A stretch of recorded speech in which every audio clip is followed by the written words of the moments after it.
এই মুহূর্তে রাশিয়ার উপর দিয়ে দুইটা প্লেন ক্রস করতেছে।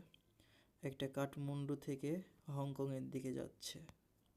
এই যে হংকং, চীনের হংকং।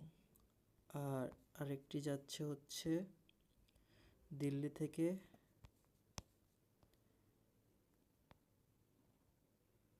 এটাও চীনের দিকে।